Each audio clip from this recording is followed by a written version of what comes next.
여러분, 제 질문이 이상하게 들릴 수 있지만 혹시 감옥에 갇혀본 경험이 있으세요?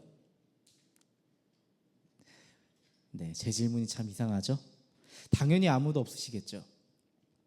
제가 어떤 목사님의 설교를 듣는데요, 처음 딱 나와서 저는 누구입니다, 그러면서 저는 감옥에 다녀왔습니다, 이런 시작으로 충격의 도가니에 빠뜨렸던 그 설교가 기억이 나는데요. 근데 사실 우리도 감옥에 갇혀본 경험이 있을 겁니다. 철창이 있는 감옥은 아니고요. 답답한 현실을 만날 때 우리는 보이지 않는 감옥에 우리 스스로를 가두곤 하지 않나, 이런 생각을 해봅니다. 심리적 감옥이죠. 마음을 굳게 잠그고 어둡고 캄캄한 동굴로 들어가서 혼자 숨 죽이고 있는 거예요. 타인이 볼 땐 어떨까요? 잠수 타고 있는 거죠. 잠적하고 연락 두절 상태인 겁니다. 그런데요, 이거는요, 타인과의 관계만 단절한 게 아니라 사실은 나 자신과의 관계도 끊어버리고 하나님과의 관계도 두절시켜버린 채 그냥 어둡고 캄캄한 방에 숨어버린 거 아닐까요? 반복되는 문제 때문에, 해결되지 않는 문제 때문에 내 마음을 스스로 가둬버리는 현실이죠. 철창이 없는데도 마치 도망갈 수 없는 벽에 둘러싸인 것처럼 숨이 턱턱 막혔을 겁니다. 여러분, 한번 생각해 보세요. 눈에 보이는 감옥보다 더 무서운 건 어쩌면 사실 보이지 않는 마음의 감옥이 아닌가 싶습니다. 단지 상황만 답답하다면 존버, 어떻게든 버텨낼 수 있겠는데요, 나의 내면이, 나의 마음이 답답해져 버리면 우리는 결국 어떻게 됐어요?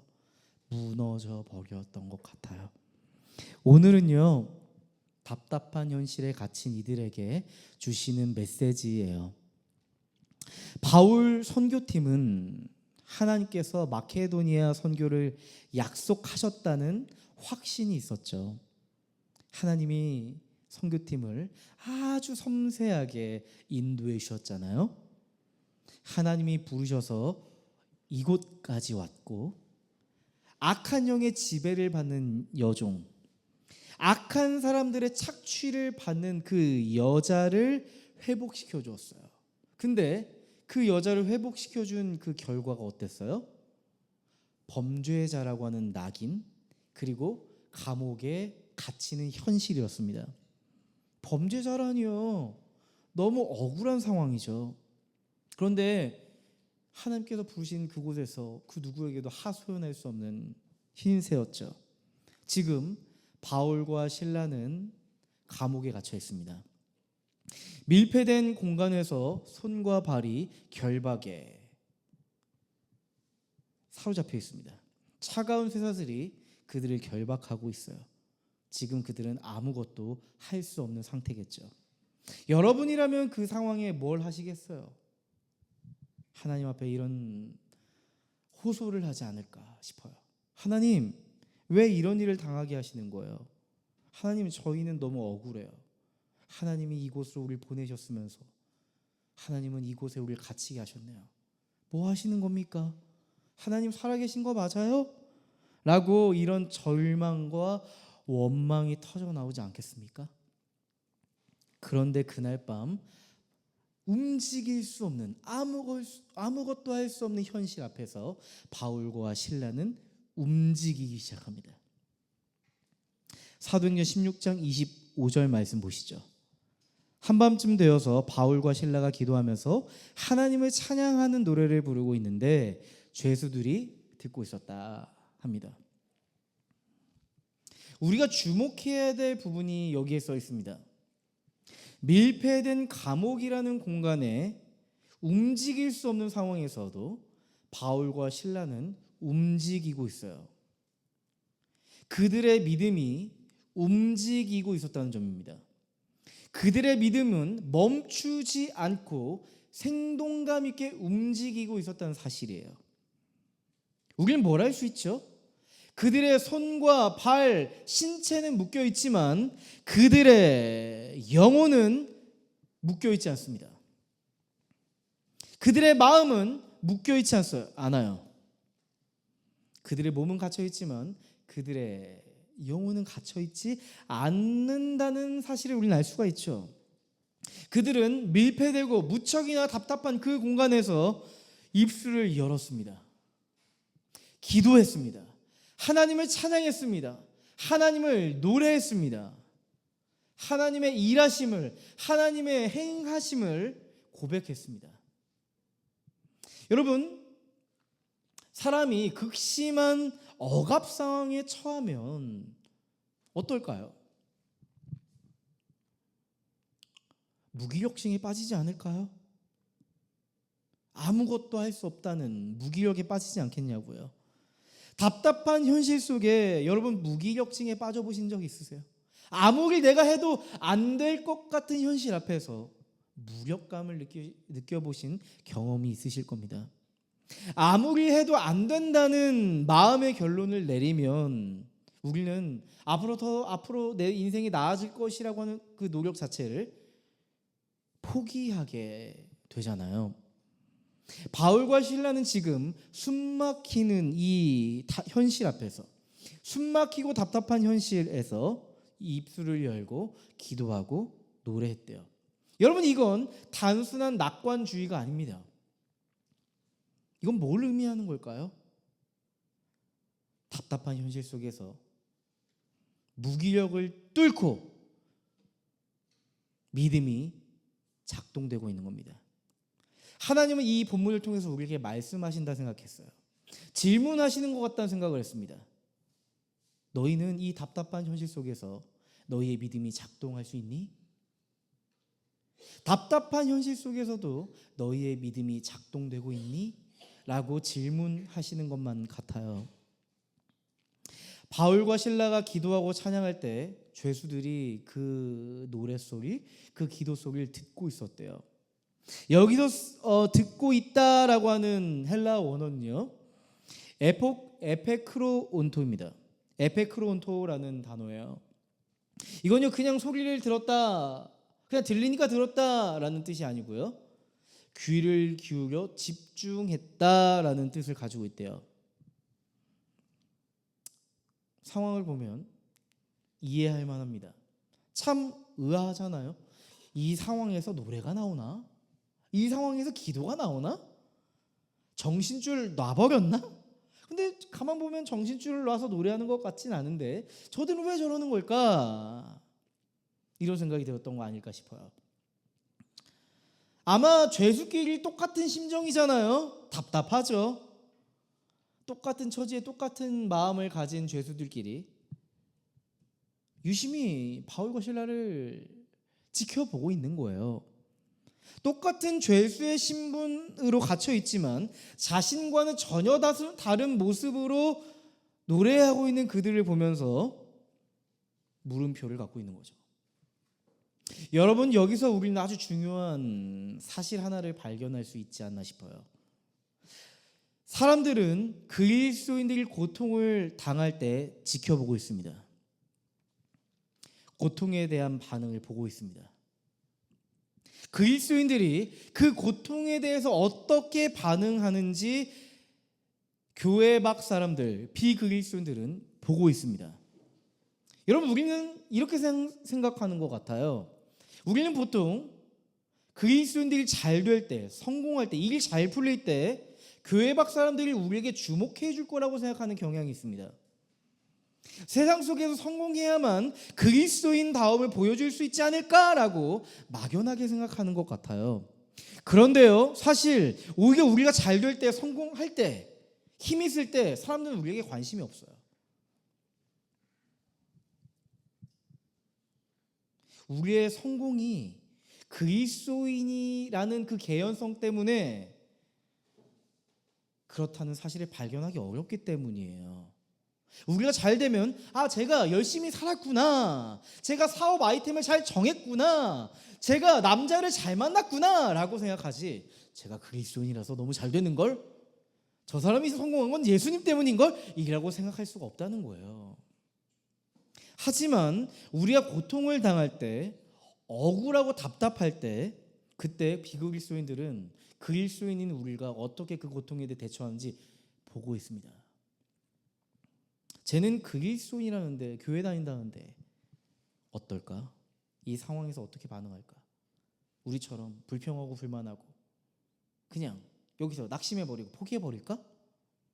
절망 속에 무너져 버릴까? 쟤는 어떻게 할까? 지켜보는 거죠. 고통에 대한 태도를 보고 있는 거예요. 에페크로온터, 유심히 집중해서 지켜보고 있는 거죠. 여러분, 맞습니다. 사람은 고통에 반응하는 그 태도를 통해서 진짜 그 사람의 가치관을 알 수 있어요. 진짜 그 사람의 사람됨은요, 아주 긍정적인 상황에서가 아니라 아주 고통스럽고 답답한 그 현실 앞에 어떻게 반응한가를 보면 그 사람이 얼마나 성숙한지를 우리는 알 수가 있습니다. 최악의 상황에서 그 사람이 말했던 것과 행동하는 일관성이 드러나요. 그 사람이 말로는 굉장히 아름답고 멋진 성숙한 표현을 했더라도 실제 행동에선 최악의 모습을, 말과는 전혀 다른 모습을 보여줄 수도 있어요. 그래서 최악의 상황은요, 나의 말과 나의 행동의 일관성을 발견할 수 있는 거죠. 맞습니다. 믿음의 실력 또한, 여러분, 우리가 평안할 때가 아니라 가장 고통스러운 현실 앞에서 진짜 민낯을 보게 되는 거예요. 예수님은 제자들에게 이렇게 말씀하셨어요. 너희가 이런 존재라는 것을 꼭 기억해줘. 그러면서 그들에게 너희의 정체성이 무엇인지 키워드를 통해서 직관적으로 알려주신 부분이 있어요. 마태복음 5장 13절 14절 말씀이에요. 예수님이 제자들에게 이게 너의 정체성이라는 것을 아주 직관적으로 표현해 준 말씀이에요. 잘 아시는 말씀일 겁니다. 너희는 세상의 소금이다. 소금이 짠맛을 잃으면 무엇으로 그 짠맛을 되찾게 하리요? 너희는 세상의 빛이다. 산 위에 세운 마을은 숨길 수 없다. 예수님은 우리들에게 이렇게 정체성을 심어주십니다. 너희는 빛이고 소금이다 라고 말씀하세요. 여러분, 빛의 본질 한번 생각해 보실래요? 빛은 어둠에 있을 때 더 잘 보이고 선명해집니다. 소금은 맛이 없는 세상 가운데 맛을 내는 힘이 있습니다. 그러면 믿음은요, 현실이 답답하고 어둠이 짙을수록 우리의 믿음이 더욱 분명하게 타오르는 법입니다. 원래 그게 우리 신앙의 본질이어야만 해요. 여러분, 세상 사람들은 교회 안에서 우리가 무슨 프로그램을 하고 있고 얼마나 많이 모이고 있고 우리가 얼마나 영향력을 가지고 있고 어떤 사역을 하고 있고 어떤 종교 행위를 하고 있는지 여기에 대해서는 1도 관심이 없습니다.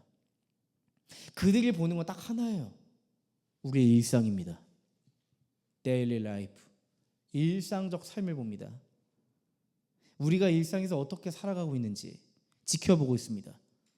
직장 동료로서, 상사로서, 부하 직원으로서 우리가 어떻게 살아가고 있는지 지켜보고 있습니다.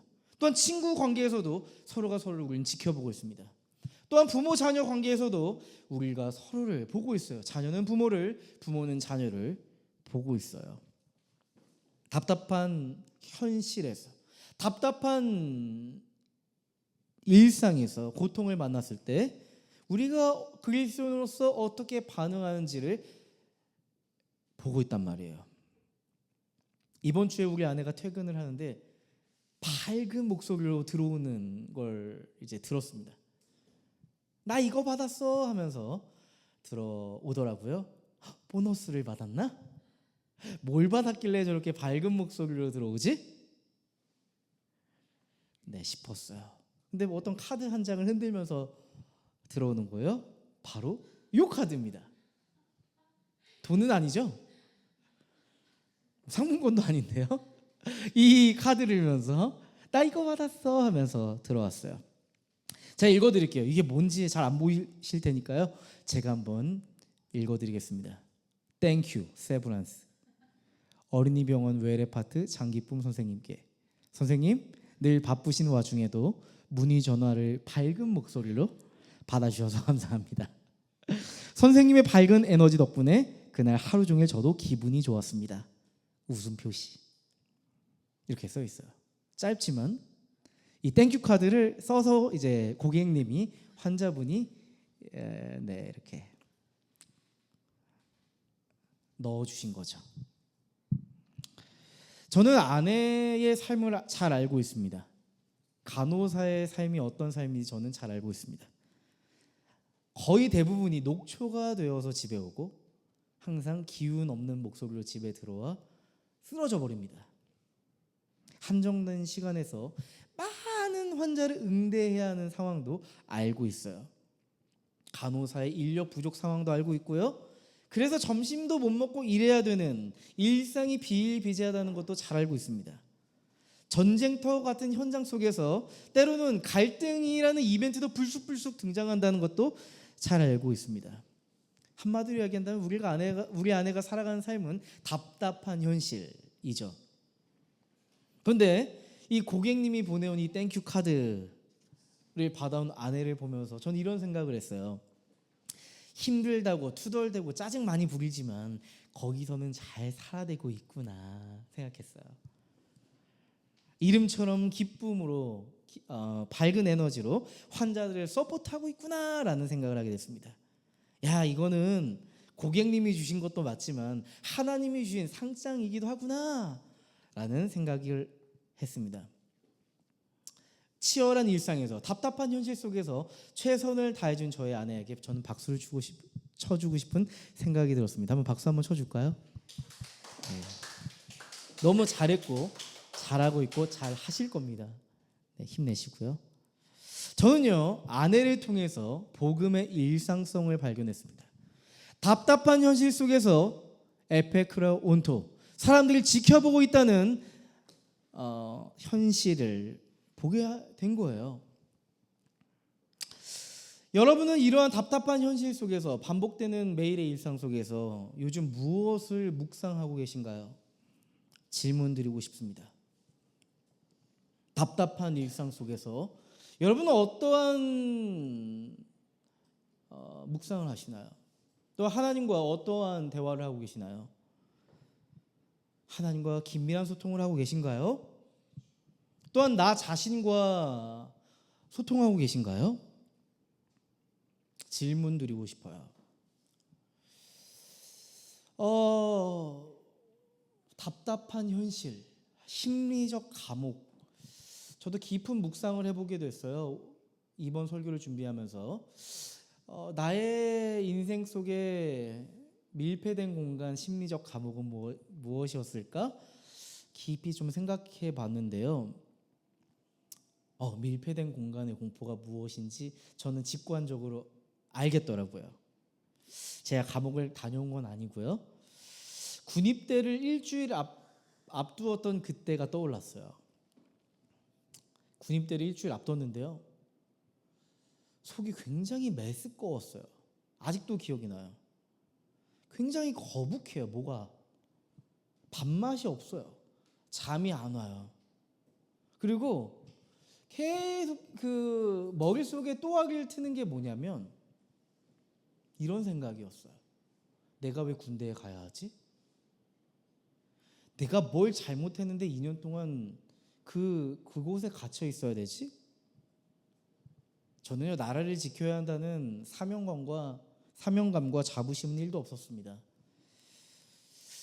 춘천 훈련소로 입소하는 그날 부모님과 친구들과 함께 갔거든요. 춘천에 갔으니까 뭘 먹었겠어요? 닭갈비? 닭갈비도 유명한데 춘천 막국수도 유명해요.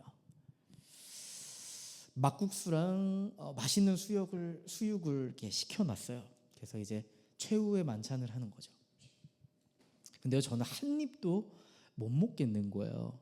속이 메스꺼워서 도저히 입에 댈 수가 없어요. 막 토해버릴 것 같은 느낌이었어요. 근데 앞에 있는 친구들은 제 속도 모른 채 굉장히 맛있게 먹어치우더라고요.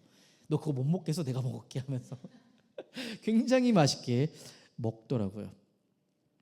훈련소에 들어가면 좀 괜찮아질까 싶었는데 아니요, 그렇지 않더라고요. 훈련소에 들어가서도 마찬가지였어요. 아직도 기억나는 게 첫날 저녁이에요. 이렇게 군대에 이렇게 들어가면 군대는 불을 끄잖아요. 소등을 하는데 그 다음에는 빨간 불이 켜져요. 이렇게 빨간 불이 켜져요. 이렇게 누워 있는데 그 빨간 불을 쳐다보면서 눈만 껌뻑껌뻑 하고 있는 거예요.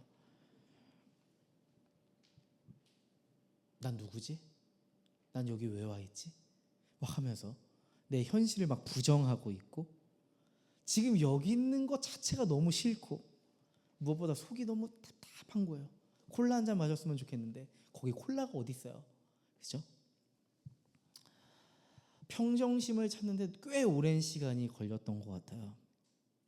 갇혀있다는 사실, 밀폐된 공간에서 오롯이 느껴지는 그 불안이 제게 있었어요. 한동안 부정정서에 시달렸습니다. 부정적인 정서에 시달렸고요. 부정적인 정서가 피어오르니까 모든 생각도 부정적인 생각들로 가득 차는 걸 느꼈습니다. 부정정서의 활성화가 제 삶에 시작된 거죠.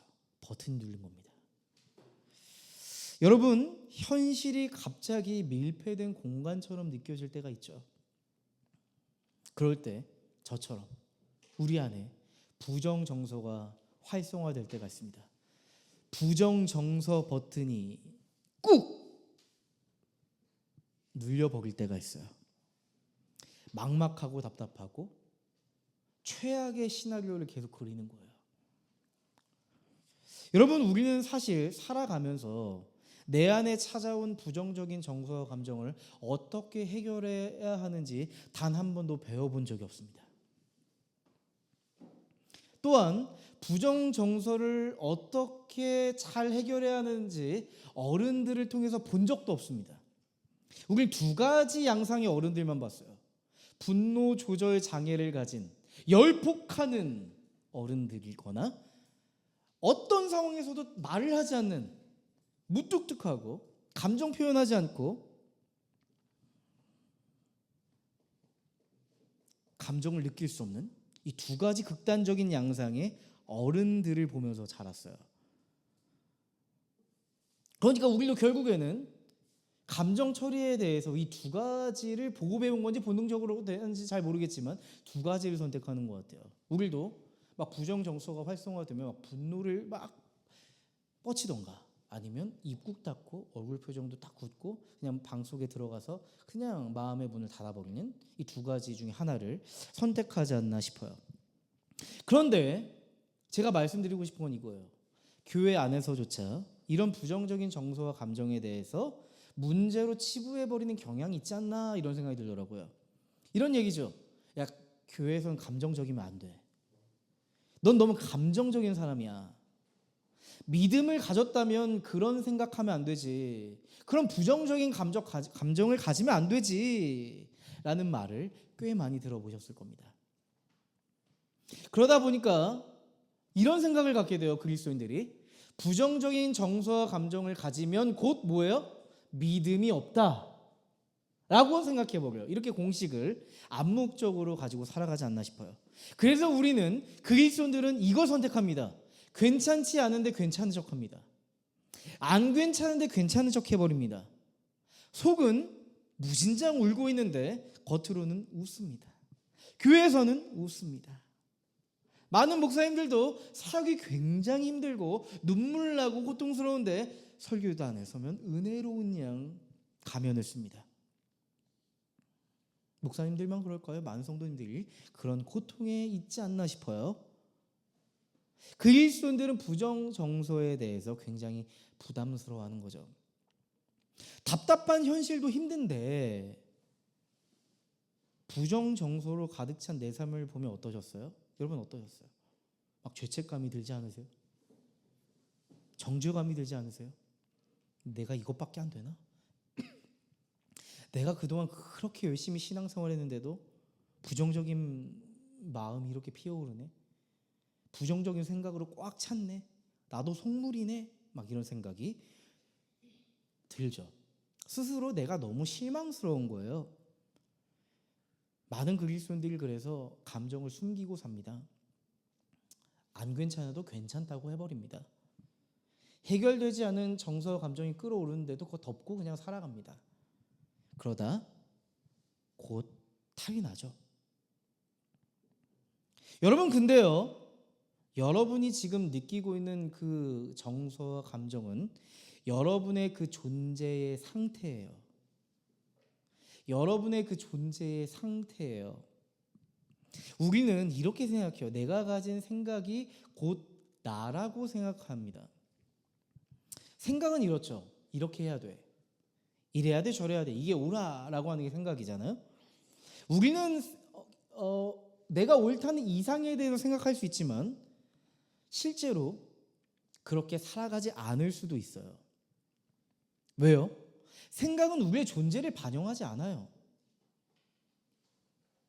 내 존재의 상태와 동떨어진 것을 상상하고 생각하고 이상으로 삼고 살아가기도 해요. 오히려 이런 것 같아요. 내가 그렇게 못 사니까 그렇게 해야 하고 이게 옳다고 생각하는 경향도 있어요. 그래서 이런 거 있잖아요. 나도 하지 못하면서 타인을 향해 그러면 안 돼. 그건 옳지 않아. 이렇게 해야 돼. 라고 우리는 말할 때도 있어요. 내가 추구하고 있는 이상, 이런 생각과 지금 내가 살아가고 있는 현실이 매우 현격한 차이가 있을 수 있다. 이런 가능성이 있을 수 있다는 거예요. 그래서 사람들이 이렇게 대화하다 보면 이런 얘기를 꼭 할 때가 있어요. 머리로는 알겠는데 마음은 모르겠어요. 마음으로는 받아들일 수가 없어요. 머리로는 알겠는데 할 수 없을 것 같아요. 이게 뭐예요? 머리로 알면 해야죠. 머리로 이해하고 이게 옳은 걸 알고 답을 알겠으면 해야 되는데 왜 못해요? 내 마음과 생각이 다르다. 내 존재는 마음이라 그랬죠. 그렇죠? 생각은 이상이라 그랬죠. 내 생각과 마음이 동떨어져 있다. 우리는 알고 있어요.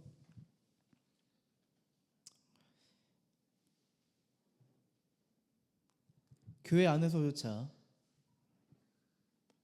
부정적인 정서와 감정이 있지만 해결되지 않은 상태에서 괜찮은 척, 아닌 척, 믿음 좋은 척 해버린다면, 가면 쓰는 게 익숙해진 그리스도인들이 교회에서 나이스한 모습만 보여주면서 살아가다 보면 여러분 살 수 있을까요? 그러니까 그리스도인들이 교회를 나가잖아요. 그 가면을 벗어요. 답답하고 거추장스럽고 그게 내가 아니니까 그 가면을 벗고 그냥 비그리스도인들처럼 사는 거예요. 세상에서는 교회의 그 가면, 억압했고 나를 통제했던 그 종교적 가면을 벗고 그냥 내 멋대로 사는 거예요. 부정정서를 폭발시키면서 살아가는 거죠. 여러분, 사실 가면 쓴 모습이 내 모습이 아니잖아요. 가면을 벗은 게 내 모습이죠. 근데 가면을 계속 쓰다 보면 이렇게 생각해요. 가면 쓴 모습이 내 모습 같은 거예요. 그러니까 교회에서 잘하니까 이 정도면 잘하는 거지. 뭐 세상에서는 어쩔 수 없는 거지. 삶이 그런데 답답한 현실 앞에서 다 이렇게 사는 거지 라고 생각하면서 사는 거죠. 여러분, 감정을 억누르는 건 결코 해결이 아닙니다. 가면을 쓰면서 지금 나에게 발생한 부정적인 정서를 해결하지 않고 묻어둔다면 앞으로 어떻게 될까요? 여러분, 여기에 대해서 한번 생각해 보셔야 될 것 같아요. 부정적인 정서를 묻어두고 덮어둔다고 사라지지 않습니다. 그냥 한 겹 레이어가 쌓일 뿐입니다. 가면을 잘 쓰는 내 모습, 완벽한 가면을 잘 쓰는 내 모습을 보면서 나는 일단 해결되었다고 생각해버리는 게 편할지 모르겠지만 사실 해결되지 않은 그 감정이 결국 나중에 나를 괴롭히고 말 거예요. 언젠간 더 큰 일로 폭발하고 말 겁니다. 지금은 잘 묻어두었겠지만 답답한 현실과 마주 대할 때 지금의 부정적인 정서와 과거에 묻어뒀던 부정적인 정서가 함께 융합해서 뻥! 폭발해 버리는 거죠. 그때 여러분 너무나도 당혹스러우실 거예요. 내가 이렇게까지 최악인 사람이었나 싶으실 겁니다. 여기서 중요한 게 한 가지 있습니다. 부정적인 정서와 감정은 문제가 아니라, 다시 한번 얘기하지만, 내 존재의 상태에 대한 시그널이라는 점이에요. 내가 막막하고 답답하다면, 내가 좌절스럽다면 그 정서와 감정은 하나님이 우리에게 내 존재의 상태를 보여주시는 거예요. 여러분 성경을 한번 보실래요? 그럼 특별히 시편을 보시면, 시편은요, 시편의 저자들의 정서와 감정이 섬세하게 담겨 있습니다. 특별히 거기에는 하나님을 향한 소망의 태도, 긍정적인 감정만 담겨 있는 것이 아니라 부정 정서가 활성화된 신앙인들의 고백도 담겨 있어요. 분노 속에서, 슬픔 속에서, 탄식 속에서, 절망 속에서, 답답한 현실 속에서 그들은 그대로 하나님 앞에 뭐예요? 고백합니다.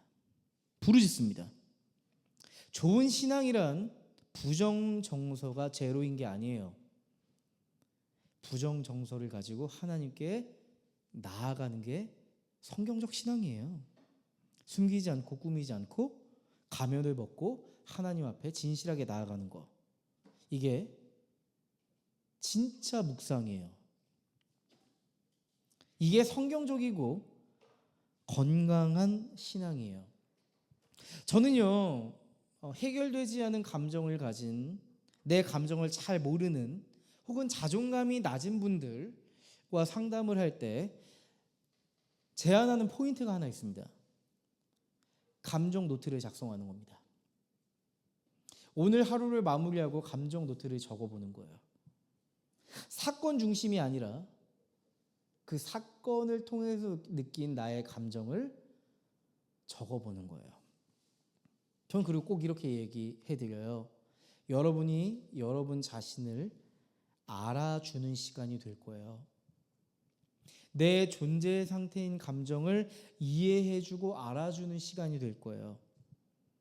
그리고 만약 그 사람이 그리스도인이라면 꼭 이 이야기까지 제안해요. 감정 노트를 쓰는 것만으로 끝내지 마시고 당신이 쓴 것을 가지고 하나님께 기도해 보세요. 하나님, 오늘 제 삶이 이랬어요. 저는 사실 불쾌했고요. 너무 불편했고요. 사실 도망가고 싶었어요. 근데 저는 제 삶을 돌봐주지 못했어요. 그냥 그 순간을 회피하고 말았어요. 하지만 지금 하나님, 저는 하나님 앞에 숨김없이 이 시간 이야기합니다. 고백합니다. 제 마음을 제 스스로 다스릴 수가 없어요. 제 마음에 평안을 풀어넣어 주세요. 그렇게 고백해 보세요 라고 얘기합니다. 그때 하나님께서 당신에게 내면의 소망을 불어넣어 줄 거예요 라고 얘기합니다. 하나님 우리의 고백을 들으시고 반응해 주실 거예요. 또 한 가지는요, 내 삶이요, 내 존재가 내가 한 말을 듣고 있어요. 시편 기자도 보면요, 이렇게 얘기해요. 내 영혼아 송축할지어다. 나의 영혼에게 이야기해요. 그죠? 나의 영혼에게 이야기하고 내 영혼이 하나님에게 반응하는 시간을 가져요. 하나님이 나에게 맡겨주신 인생을, 하나님 나라를 살아가는 백성답게 내 삶을 움직이도록 이야기해줘요. 내 삶을 매니지먼트 해가는 거죠. 내 삶을 하나님 나라의 백성답게 경영해가는 겁니다. 맞아요. 하나님께서 맡기신 내 삶에 소망을 불어넣는 묵상의 시간이 필요하고, 고백의 시간이 필요하고, 하나님을 향한 소통의 시간이 필요하다는 거예요. 여러분, 하나님은요, 여러분의 직업, 여러분의 꿈을 통해서 여러분을 만들어가기도 하지만 사실 가장 그 베이스에는 뭐가 있어야 되는 줄 아세요? 여러분에게는 기도와 묵상이 필요합니다. 하나님은 기도와 묵상을 통해 여러분의 인생을 빚어가십니다. 꼭 이걸 기억해 주세요. 여러분이 목표와 꿈과 직업, 이것들을 향해 갈 때 여러분에게는 그 직업에 대한 전문성, 시험 준비, 거기에서 요구하는 자격 조건도 갖춰야겠지만 매일의 삶 속에서 나의 정체성과 나의 사명, 부르심이라고 하는 묵상과 기도는 매일 지속되어야 됩니다. 묵상을 통해서 말이죠. 때로는 우리가 하나하나 우리 인생을 걸을 때, 여러분이 세우신 목표를 달성해 갈 때, 향해 갈 때 답답한 현실을 만나게 될 거예요. 그때 우리는 심리적 감옥에 갇히죠. 더 나아가야 하는데 힘이 없고 너무 막막하고 부정정서가 활성화되어서 이걸 어떻게 해결해야 될지 모르는 그런 더 막막한 현실에 부딪히실 수도 있어요. 근데요, 여러분이 매일의 삶 속에서 하나님과 긴밀하게 맺어온 그 묵상은요, 심리적 감옥에서 빠져나오는 키가 될 거예요. 키. 부정정서가 찾아왔을 때 우리는 하나님께서 내 존재를 어떻게 다뤄가실 것인가 묵상하게 될 거예요. 이게 믿음이 작동케 하는 묵상의 핵심이죠. 내 부정정서를 가둬놓고 하나님 앞에서 저 괜찮거든요, 그냥 기도 안 해도 내가 알아서 해결할게요 하나님, 할 게 아니라 내 존재 상태 그대로 하나님 앞에 가져가서 하나님과 긴밀한 소통을 해보는 거예요. 하나님이 내 존재를 바라보실 때 어떠실까? 앞으로 내 존재를 어떻게 다뤄가실까? 하나님이 내 삶에 어떻게 소망을 불어넣어 가실까? 내 영혼아 주님을 바라보아라. 내 영혼아 주님을 송축할지어다. 내 영혼아 주님을 바라보아라. 불꽃 같은 눈동자로 나를 지키신 하나님을 볼지어다 라고 내가 내 영혼에 호흡을 불어 넣어주는 거예요. 다시 한번 여러분에게 질문 드리고 싶네요. 여러분은 요즘 무엇을 묵상하고 계시나요? 하나님 안에서 일상적으로 묵상과 기도를 하시는 분들은요, 답답한 현실 속에 찾아오는 심리적 감옥에서 쉽게 탈출하실 수 있을 겁니다.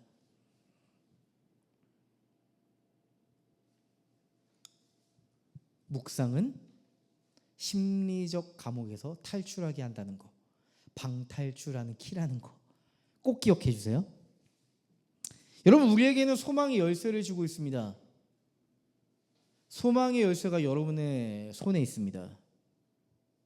답답한 현실에 굳게 문이 닫혀 있다면 그 소망의 열쇠, 묵상을 가지고 나가세요. 바울과 실라는 소망의 열쇠를 쥔 사람들이었습니다. 바울과 실라의 기도는요, 다윗이 사울을 피해 아둘람 굴에 숨어 있을 때 드렸던 고백과 무척이나 닮아 있어요. 시편 57편을 보시면 다윗의 고백이 담겨 있죠. 1절과 7절입니다. 참으로 하나님, 나를 불쌍히 여겨주십시오. 불쌍히 여겨주십시오. 내 영혼이 주님께로 피합니다. 이 재난이 지나가기까지 내가 주님의 날개 그늘 아래로 피합니다. 하나님, 나는 마음을 정했습니다. 나는 내 마음을 확실히 정했습니다. 내가 가락에 맞추어 노래를 부르겠습니다. 다윗은요, 하나님의 그 날개 그늘 아래에 숨었어요. 하나님의 그 긍휼하심 속에 들어갔어요. 그저 거기에서 하나님, 사울로부터 내 삶을 지켜달라고, 탈출시켜달라고만 기도하지 않았어요. 하나님의 피난처에 적극적으로 숨었습니다. 그리고 그는 이렇게 고백하잖아요. 하나님, 내 마음이 정해졌습니다. 내 마음이 확실히 정해졌습니다. 내 영혼이 하나님께 정해져 있습니다. 바울과 실라의 기도와 찬양도 그랬잖아요. 그들이 드린 기도의 초점은 단지 감옥에서 벗어나는 것이 아니었습니다. 감옥에서도 함께 하시는 하나님께 그들의 영혼을 확정했던 거예요. 감옥 탈출에 대한 기도가 아니라 지금도 여전히 나와 함께 하시는 하나님의 피난처에 숨는 그 진실한 기도를 드렸던 거예요. 하나님의 그 긍휼하심에 소망을 두었던 겁니다. 지금 흔들리고 있는 내 마음을, 내 믿음을, 내 흔들리는 이 비천함을 보고 알았어요. 하나님 없으면 내 존재는 쓰러지고 말겠구나. 결국 흔들려 쓰러지고 말겠구나. 주님께 내 마음을 확정합니다. 주님밖에 없습니다. 주님, 내 삶을 지켜주십시오. 하나님의 날개 그늘 아래 숨은 바울과 실라는요, 놀랍게도 하나님의 즉각적인 반응을 경험합니다. 26절 말씀 보실래요? 그때에 갑자기 큰 지진이 일어나서 감옥의 터전이 흔들렸다. 그리고 곧 문이 모두 열리고 모든 죄수의 수갑이며 착고가 풀렸다라고 합니다. 큰 지진이 나고 옥터가 흔들렸답니다. 저는 이 말씀이 읽는 순간 거룩한 상상을 하게 됐어요. 아까 제가 이렇게 말씀드렸잖아요. 하나님의 그 날개 그늘 아래 숨었다라고 표현했잖아요. 한번 생각해 보세요. 오른편에 바울이 있고 실라가 왼편에 있습니다. 하나님께서 하나님의 피난처 안에 숨은 바울과 실라를 들고 일어서셨어요. 당연히 그 옥토가 흔들리고 지진이 나겠죠. 그렇죠?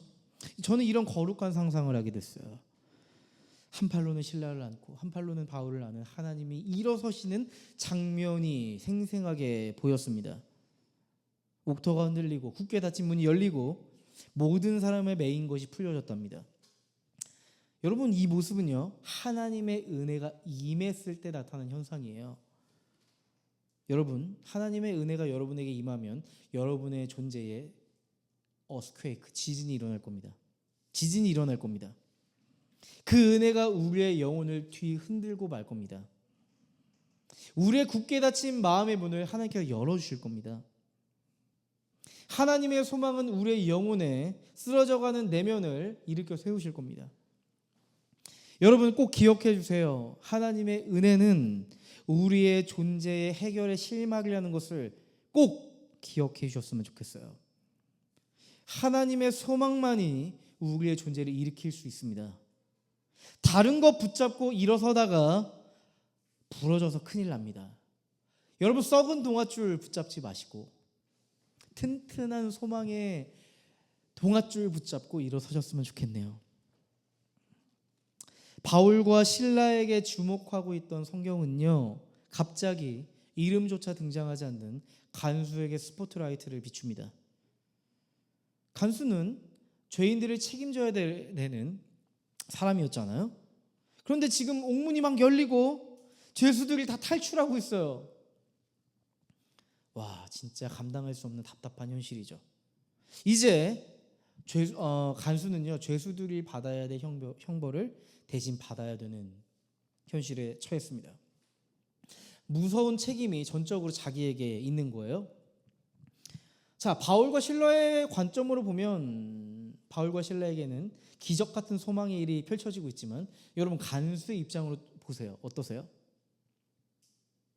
이해할 수 없는 절망이 벌어진 거죠.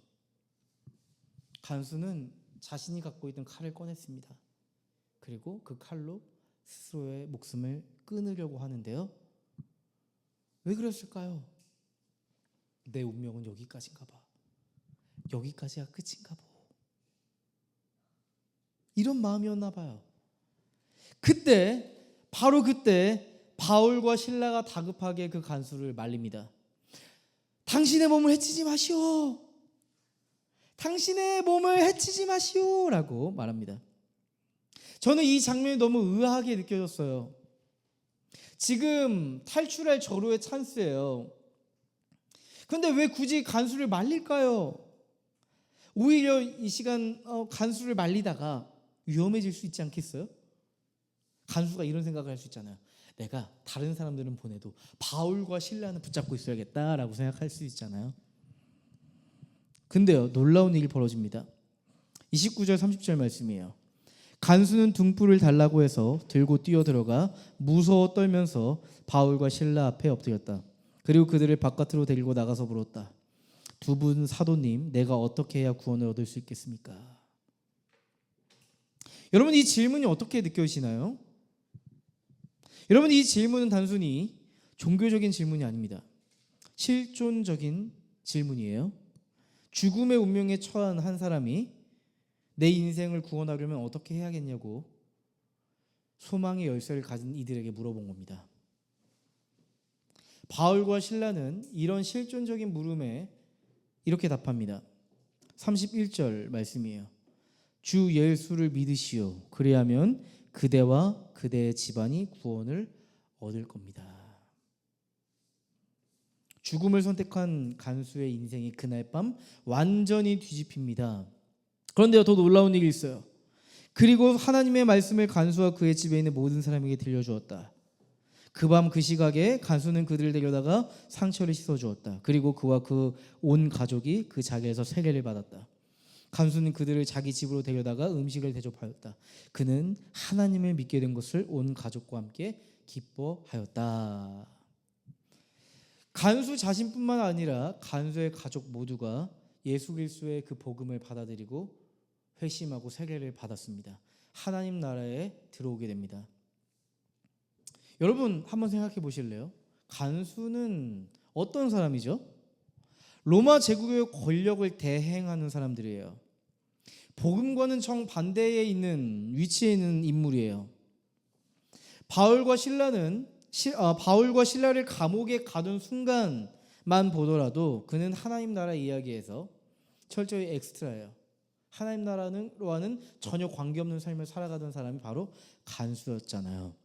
그는요, 조연도 아니고 그냥 배경일 뿐이에요. 근데 하나님은 갑자기 배경에 지나지 않은, 엑스트라에 지나지 않은 그의 인생을 하나님 나라의 무대에 세우십니다. 생명을 포기하려던 그의 인생을 복음의 중심 무대로 불러내십니다. 여러분, 바로 이게 하나님 나라의 이야기의 고유성이에요. 하나님 나라 이야기의 아주 유니크한, 독특한 지점이에요. 하나님은요, 중심에 있던 사람을 변두리에 있던 사람을 중심으로 불러드릴 수 있는 분이십니다. 예수님도 이 말씀을 하셨어요. 잘 아시는 말씀일 겁니다. 마태복음 20장 16절 말씀, 개역 개정인데요. 나중된 자로서 먼저 되고 먼저 된 자로서 나중되리라. 나중된 자 먼저 되고 먼저 된 자 나중되리라, 이런 말씀이죠. 맞아요. 간수에게 딱 적용되는 말씀이죠. 나중된 자였던 그가 먼저 되는, 하나님 나라와 전혀 관계없던 엑스트라와 같던 그 사람이 먼저 되는, 그 하나님 나라의 무대에 서는 놀라운 일이 발생하는 거죠. 여러분, 아마 지난주부터 해서 우린 이런 질문이 생겼을 거예요. 하나님, 왜 굳이 바울과 시라를 마케도니아로 불러서 감옥에 갇히게 하셨습니까? 결국 귀신 들린 여종을 자유케 해준 그 대가가, 그 결과가 감옥 가게 하는 현실이란 말입니까? 답답한 현실에 갇히게 하시는 겁니까? 솔직히 우리는 너무 납득이 안 됐어요. 하나님, 그들이 뭘 잘못했습니까? 왜 그들을 그렇게 취급하세요? 이런 생각이 드는데요. 하지만 우리는 이 말씀을 보고 나서 알겠죠. 이제 우리는 시간이 지나서야 알게 되겠죠. 왜 하나님께서는 그들을 답답한 현실에 갇히게 하셨는지 우리는 알게 되는 날이 올 겁니다. 바울과 실라의 투옥은요, 불운해서가 아니었고 하나님께서 저주해서도 아니었어요. 바꿔 얘기할까요? 하나님의 철저한 인도하심이었습니다. 우리는 바울과 실라가 감옥에 가야만 했던 이유를 알게 되었습니다. 왜요? 바로 그 감옥에 간수가 있었기 때문입니다. 하나님께서는요, 그 간수와 그 간수의 가족을 구원하기 위해서 바울과 실라를 감옥으로 파송하셨다는 사실을 보게 되잖아요. 하나님 나라와는 전혀 관계없이 살아가던 간수와 간수의 가족이 이제는 하나님 나라를 함께 살아가는 동역자가 됩니다. 바울과 실라의 상처를 씻어주고 치료해 주었대요. 그리고 그들의 배고픔을 알고 그들에게 먹을 것을 주고 함께 머물 수 있도록 도와줬다고 합니다. 바울 선교팀이 마케도니아로 부름받은 이유는요, 루디아를 만나기 위해, 귀신 들린 여종을 자유케 하기 위해서만 아니라 감옥에서 그 간수 가정을 만나게 하기 위한 하나님의 놀랍고 원대한 계획이 담겨 있었던 겁니다. 여러분, 우리도 그렇지 않나 싶어요. 우리 인생도 그렇습니다. 우리의 인생에 놓여 있는 사람들을 보세요. 아마 여러분과 친한 사람들, 마음이 맞는 사람들은 여러분의 인생을 함께 걸어가는 주연이나 조연같이 여기겠죠. 하지만 불편한 사람들, 나와 정서적 거리감 있는 사람들은 아마 내 인생에서 배경 같고 엑스트라 같은 사람일 수 있어요. 아마 그런 사람들은 내 삶에 아무 의미가 없어 보이는 사람으로 느껴질 수 있을 겁니다. 아마 하나님 나라와도 동떨어져 있다고 생각하실 수도 있을 겁니다. 하지만 우리가 주님의 눈으로 보자고요. 하나님에게 그들은 하나님 나라에 들어올 수 있는 가능성과 잠재력을 가진 사람들이라는 거예요. 그들은 하나님의 간절한 소원이고 소망인 사람들입니다. 하나님은 저들이 세상의 배경처럼 살아가고 있지만 하나님 나라의 무대로 불러서 세워가고 싶으세요. 세상 속에서도 엑스트라였던 그 사람들을 하나님 나라의 이야기의 주역으로 삼으시고 싶어 하세요. 여러분 생각해 보실래요? 우리도, 나도 사실은 하나님과는 전혀 관계없는 엑스트라처럼 살았거든요. 근데 하나님 우리에게 손을 내밀어 주시고 은혜와 소망 주셔서 하나님을 사랑하게 되었고, 또 하나님의 사랑을 전달하는 사람이 되었고, 지금은 교회를 개척해서 함께 하나님 나라를 꿈꾸는 주역으로 살아가게 되었잖아요. 여러분, 우리는 그래서 사람을 쉽게 단정해서는 안 되는 것 같아요. 이 사람은 안 될 거야. 저 사람은 이런 안 좋은 이유를 가졌어. 저 사람은 교회와는 어울리지 않아. 이런 생각을 때론 갖곤 하는데요. 하나님은 모든 사람을 기다리고 계세요. 여러분, 우리가 인생을 살아가다 보면 이해할 수 없는 만남도 있습니다. 또한 감옥 같은 현실로 부르시는 순간도 있습니다. 당장은 이해가 되기 어렵고 감당하기 어려운 현실일 겁니다. 그때 꼭 기억해 주세요. 하나님은 우리의 삶을 저주하신 것이 아닙니다. 그 답답한 현실은 하나님 나라를 살아가는 우리의 백그라운드, 배경일 뿐입니다. 그곳에 우리가 해야 될 몫이 있습니다. 우리가 감당할 사명이 있기에 거기로 부르신 겁니다. 답답한 현실 때문에 우리가 하나님께서 맡겨주신 그 사명을 포기할 수 없습니다.